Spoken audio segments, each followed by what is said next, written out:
Bayangkan sebuah kasus yang terus dibicarakan dunia, bahkan setelah tokoh utamanya sudah tidak ada. Kasus ini bukan sekadar skandal biasa. Ini tentang kekuasaan, tentang uang, tentang jaringan elit, dan tentang rahasia yang belum sepenuhnya terbuka. Tokoh utamanya bernama Jeffrey Epstein. Di publik, ia dikenal sebagai pengusaha kaya. Hidupnya terlihat penuh koneksi elit. Ia sering bertemu tokoh berpengaruh, politisi pebisnis, figur internasional. Namun di balik citra itu, muncul banyak tuduhan. Beberapa orang mengaku direkrut dengan janji bantuan, dijanjikan pekerjaan, dijanjikan masa depan. Namun kenyataannya tidak seperti harapan.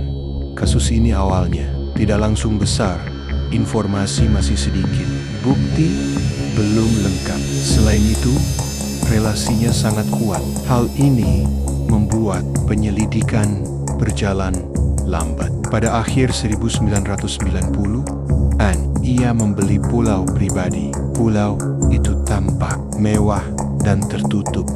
Namun kemudian namanya sering disebut. Beberapa kesaksian mengarah ke sana. Tahun 2008, ia diproses hukum. Publik terkejut karena hukumannya ringan perbandingan tuduhan, dan hasilnya berbeda jauh. Sejak saat itu, muncul banyak pertanyaan. Apakah sistem adil atau ada pengaruh besar?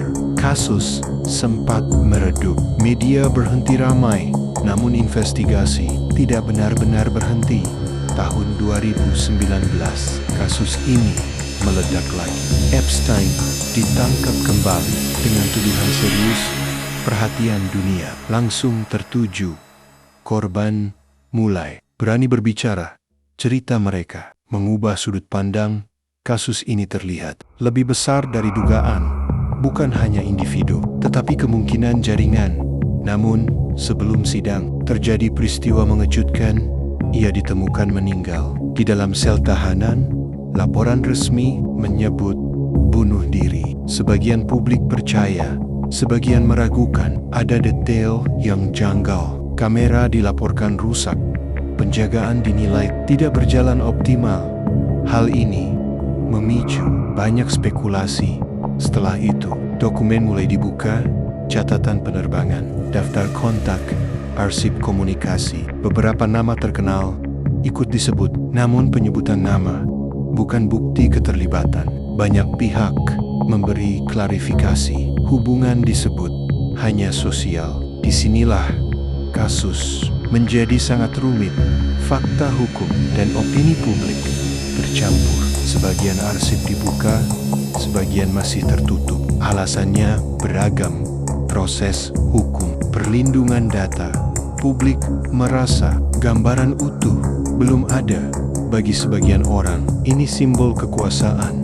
Bagi yang lain, ini ujian sistem hukum. Diskusi tidak pernah benar-benar berhenti. Kasus ini mendorong pembahasan perlindungan korban, juga pentingnya transparansi institusi. Pertanyaan utama masih sama. Apakah semua fakta akan terungkap atau sebagian cerita hilang oleh waktu? Dalam banyak kasus besar, jawaban datang lambat, terkadang bahkan tidak pernah lengkap. Yang jelas, peristiwa ini meninggalkan pelajaran dan mungkin pertanyaan terakhir yang masih menggantung.